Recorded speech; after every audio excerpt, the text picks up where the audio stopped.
listening to Driving Law, a podcast by Kyla Lee about all things related to the rules of the road.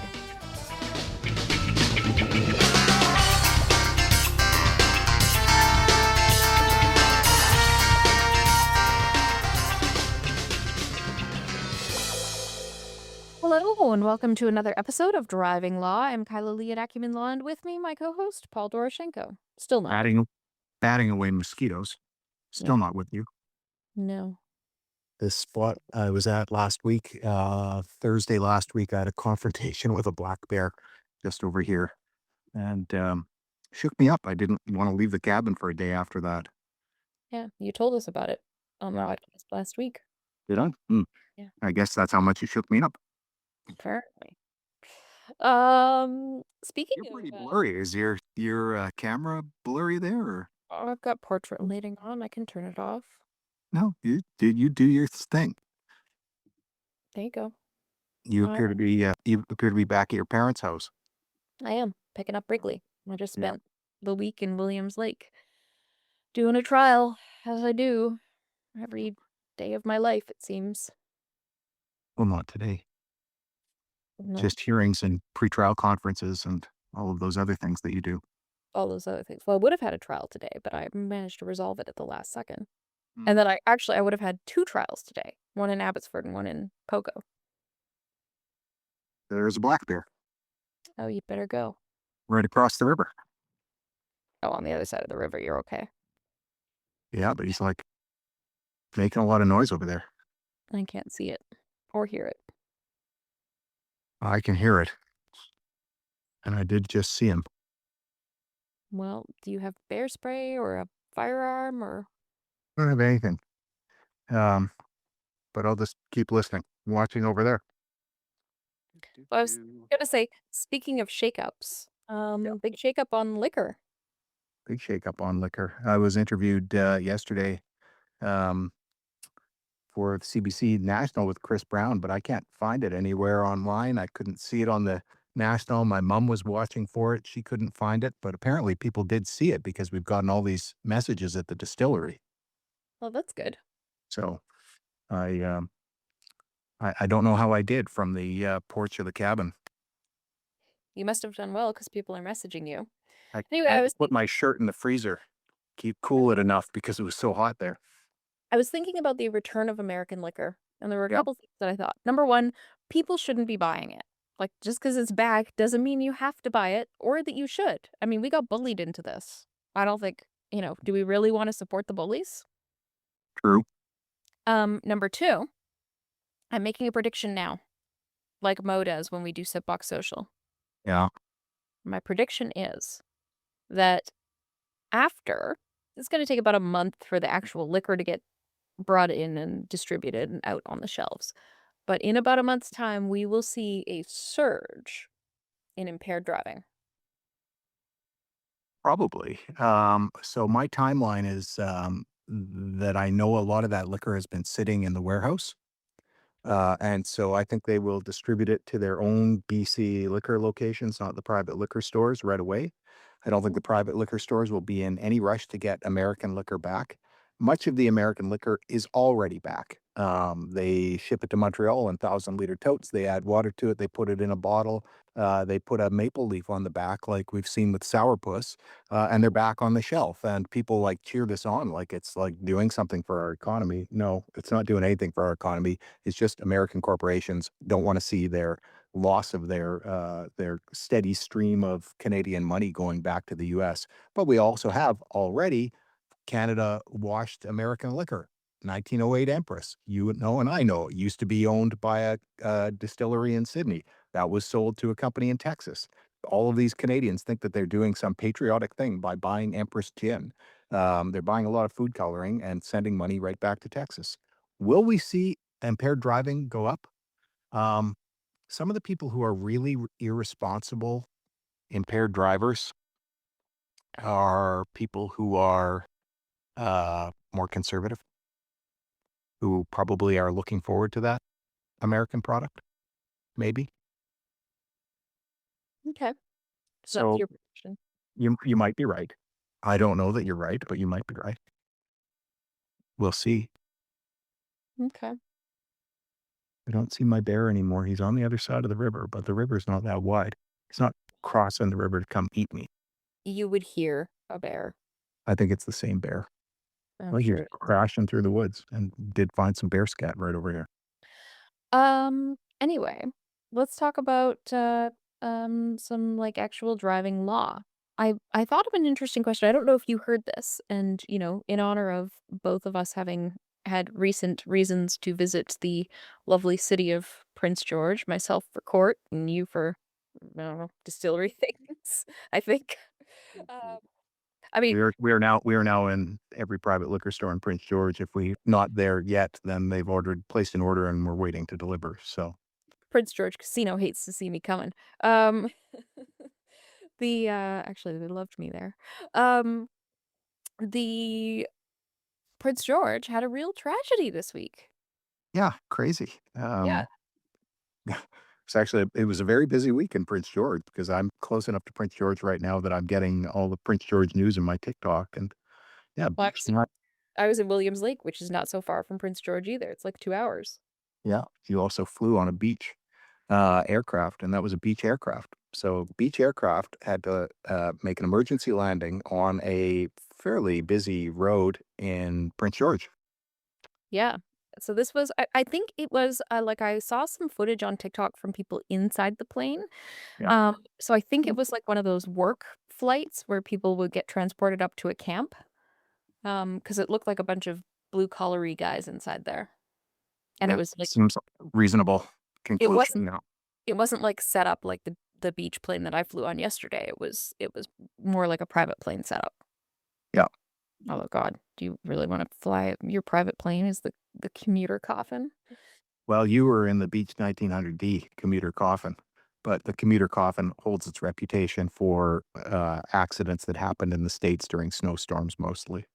So I think you're pretty safe at this time of the year. But again, it was another beach aircraft. But I mean, there's been some interesting video on it, but I don't know the full story. There was one death. Is that right? And I think that was somebody on the ground. Yes, so the plane had to make an emergency landing. It landed on a highway, on Foothills Boulevard, and, it hit a car in the course of its landing, unfortunately, and a person inside the vehicle was killed. Um, so I thought we'd talk about a little bit of the legal issues here because there's all sorts of interesting things, right? You have driving, right? There's an accident in a car, somebody's dead in a car, it's on a highway. Who investigates this? Is it if we look at the footage from the accident scene, there's the RCMP there. Are they the ones investigating whether a criminal offense took place? Are they the ones that are, doing a possible impaired or dangerous operation investigations? Or is it some other agency? And Well, why? there was somebody from the RCMP was being interviewed as it was like still a live scene, and they were at one end of the road. And RCMP officer, she gave a really good interview, but she said, "Look, we're waiting to figure out what agencies have to investigate this. Transportation Safety Board, basically, this has just happened. Yep. We're dealing with the immediate consequences of it, and then we're going to have to sort it out." And one's wondering if there's going to be a crash analysis done for some reason. You are a pilot of a plane looking for a space to make an emergency landing. You got a whole lot of leeway there. Nobody's going to fault you for landing on a road, saving most of the people in the plane, and sadly, somebody dying in a collision with the aircraft at the same time. Um, but terrible for that pilot to have been in this situation and be able to pull it all off except for one death. Is that true though? I thought the pilots were supposed to preserve lives on the ground above lives in the plane. Hmm, That was my understanding. I mean, we could ask our pilot friends. We could ask John Collins, previous podcast guest, and He we was could a have pilot. Scott Wonder, who's an aviation law expert. Also previous guest. Yeah, you could. I would think that, this was a decision that was probably assuming would be able to save everybody on the airplane and not cause a death on the ground. So it's not a circumstance like where you're gonna crash land your helicopter in a schoolyard during recess or something like that. Yeah. That's a different decision. I think the decision here is quite likely, I've got to land this plane. I think I can do it. Hopefully these cars are able to get around me, and I will do what I can to try and avoid the cars. Yeah. So here's what I understand from this to answer the RCMP officer's question as well as my rhetorical question, setting up my giving of the answer. Okay. Which is, it depends on what is being investigated, who investigates it, and there could be parallel investigations done by 3 separate agencies. So you have the TSB, obviously, they're gonna look for, like, the cause and safety issues. That's what they're looking at. How did the accident happen, and was there a safety, issue that can be addressed in the future? And then you have Transport Canada that comes in, and they have their own investigators who investigate whether there's any violations of the Aeronautics Act or the Aeronautics Act regulations. And then you have the RCMP, who will investigate whether there was dangerous operation of a conveyance, or any other sort of criminal code violations. There you go. That's it. Yeah, that's it. 3 There's agencies. there's That's your it. answer. Yeah. The other thing, though, that this accident got me thinking, and this is one that I have less of a certain answer about than this one, which is pretty certain because it's all set out by statute. Um, the people in the car, right? Like the injured and deceased family of the deceased, I guess. Um, can they sue? Well, that is an interesting ICBC question because, of course, I mean, you might have the answer now, but ICBC's rules were changed such that you couldn't sue if it was somebody else in a car, somebody else with ICBC insurance. So I guess that's what you're getting at is that it's a completely different scheme, and somewhere out there there's a personal injury lawyer wanting that file because there's going to be an insurer for that airplane.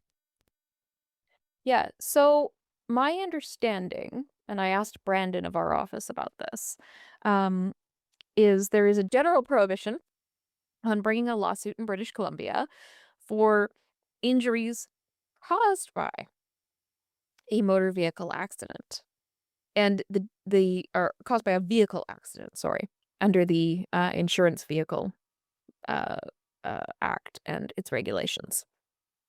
But but Aircraft isn't a vehicle. an aircraft is not a vehicle. The definition of vehicle in the Insurance Vehicle Act means a motor vehicle. Yep. So a plane is not a vehicle. So then the question really is going to become causation.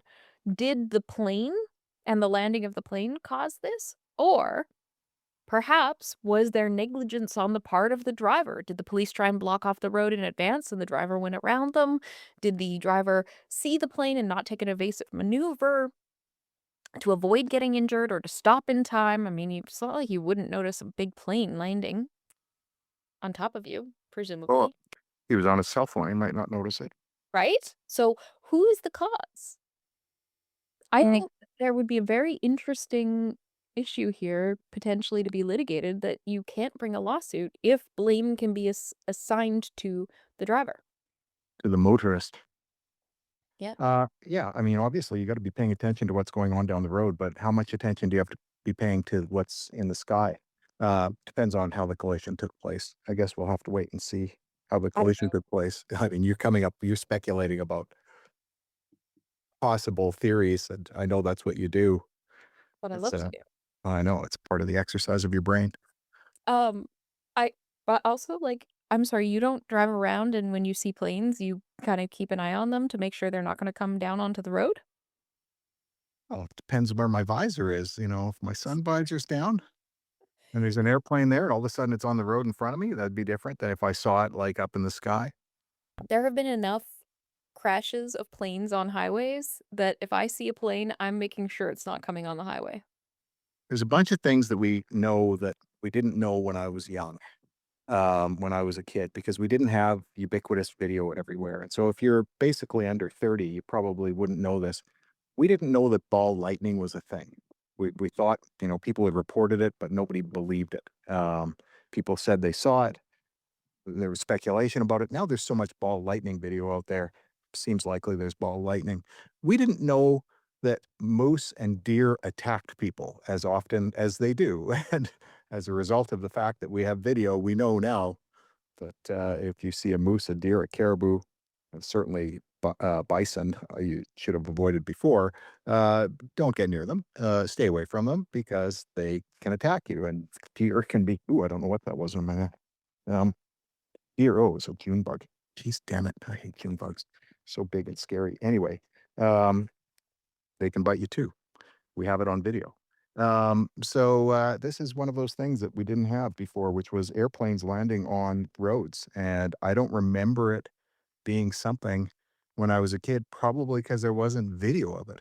Now there's video of these things. I mean, guaranteed there's going to be somebody with some um, dash cam footage of this airplane coming in. Yeah. Yeah. True. Apparently, it happens more often than we thought. Again, because we have video now, just like ball lightning. Well, And go. but where's the Sasquatch? The Sasquatch is very elusive, Paul. You know that? Well, he's apparently in places where people's cell phones don't work. Their batteries have already run out. Maybe he has something about him that interferes with cell phones. Could be alien. Anyway, I've been watching him for years. I'm not far from one of the major sightings, the Micah mine. But I don't see him right now. That could have been him in the bush, actually. Could have been. Mhm. Not a bear. It's a Sasquatch. I couldn't see quality video, so I'll never know. I can't dispute you. All right. Let's talk about The ridiculous driver of the week. this. Many to choose from this week. Oh, come on. There was a clear winner, in my opinion. All right. Well, I don't know what your clear winner is, so let's see. Okay, so this was, what you don't know because you've been away for several weeks, is I have been waking up early every morning to watch the Lindsay Clancy trial in the United States. Yes. Very sad case. But uh, people say the lawyer is a bit of a legend. I don't know that I'm that impressed by him, but they do things differently in the US. So, what I would be looking for as signs of, a quality cross-examination and argument is probably not what you would do in front of an American jury, as I've learned. I think he's got the evidence out. What shocked me was how, and I'll just say it, incompetent I think the prosecutors were. Um, Unethical. unethical and incompetent. Well, if we're going to talk about Lindsay Clancy, then I'll say this. You would never, as a prosecutor in Canada, if you wore those little American Girl doll bows in your hair and you told the jury in your opening that you were doing that to honor the children, mistrial. That would be a mistrial instantaneously. If you Absolutely. The judge would also probably have to feel obligated to report you to the senior prosecutor. Jeez, yeah. What else did they do? Oh, they brought onesies and held them up while they were giving their opening. Mistrial. That would be Absolutely. unacceptable. And then the worst thing I thought was they made this poor woman, like nobody disputes that she killed her kids. That's an accepted fact at trial. She made that poor woman sit through all the autopsy photos, detailed testimony from the coroner about how these children died. Yeah. And like, That's not no interest in getting to the legal truth of the matter here. there's one legal issue this jury is determining, whether she was of sound mind. Yeah. The children are dead. We all know that. It's accepted. If you were to do that, that would, like, in Canada, I would stand up. If you were my client, I would say, I'm sorry. The prejudicial effect of this outweighs any probative value. It's an admitted fact. And the judge would be like, yeah, I don't see any reason why I need to listen to this awful testimony. Yep. Yeah. No, that was necessary. No. It was just gross. It was gross. Yeah. Anyway, I think they're unethical. Base. And anyway, sorry. So I've been watching the Lindsay Clancy trial, but one day it ended very abruptly, unexpectedly, and it cut to live footage of a high-speed chase in Los Angeles, California. Oh, this one. Okay. Yeah. This is the winner. And it was a guy on a dirt bike being chased by the police. I don't know why. Like, I get in the middle of this, incident in progress, but partway through the chase, like, he managed to lose the police, like, get a good deal of distance between himself and the police. And he pulls over at a Chevron and fills his tank. Manages to get swipe his card or whatever. Wasn't stealing the gas. He was prepaying beforehand. drove One away. crime he won't commit. Drove away with the hose. Yeah. Dropped it. Then continues on. He's on his phone the entire time. He's on his phone. He's on a motorcycle, on his phone, making calls. Next thing you see, he's driving through a field. He picks up a 4-gallon milk jug. And apparently it's got gas in it. Somebody's left it there for him. Nice. But, Probably was texting while he's driving at 150 continues on. kilometers an hour on his motorcycle. Continues on. Ultimately, he was caught. I expected him to do what the smart people do on these high-speed chases in California, and that is go into a parking garage somewhere, like a big public parking garage downtown, Yeah. and then escape from there. But yeah, he got caught, and he's a bit of a hero. Yeah, I loved And him. certainly ridiculous driver. Yeah, I mean the number of offenses, right? Like using an electronic device while driving, speeding, driving on the wrong side of the roadway, wrong way down a one-way street, dangerous operation, flight from police. I think that's all captured there. Yeah. Yep. Yeah. Yeah, it was perfect. I wonder who his friend was that left him the gas in the jug. Well, you wonder if his friend knew what was going on. Like, I oh, mean, buddy, will they try and catch the friend as a co-conspirator? I would imagine they will try to do that if they can figure out who it was, and of course they'll have his cell phone, so they could probably see who he was calling. I also kind of loved the way he was using his phone. It wasn't like he was just holding up to his ear normally. He was doing the pancake. Yeah, he was casually doing it. Well, the pizza is what the police call it. The pancake is what I call it. I don't know why. But yeah, he was doing the whole his phone yeah, I'm just I'm out driving, out for a drive. Yeah, we're Running out of gas. Something's going on. I think the police are following me. Can you just leave a 4 liter, 4 liter jug of milk, but filled with gas in this field for me so I can stop and fill up? Because I just stopped at Chevron and I only got about a half a tank before I had to speed away. Yeah, you wonder about the conversation. Is that why our milk in Canada, 4 liters of milk comes in a bag instead of a jug? Comes in a jug. You just don't drink milk. You wouldn't know. I know it's in jug. I was being silly. In Ontario, though, I think they still have it in a bag. They still have it in bags here sometimes. Yeah, I haven't seen it. They're called pouch packs when I was a kid. Yeah, we had bag milk when I was a kid. Anyway, milk in a bag. Yeah. One of those things that makes us distinctly and specifically Canadian. Well, there you go. That's our podcast. Nice to talk to you. See you Yeah. back in the office next week. All right. And if you have a driving law related issue or you were involved in a high-speed milk jug gasoline chase in Canada, you can give us a call at 604-685-8889 or find us online at vancouvercriminallaw.com and tune in next week for another exciting episode of Driving Law.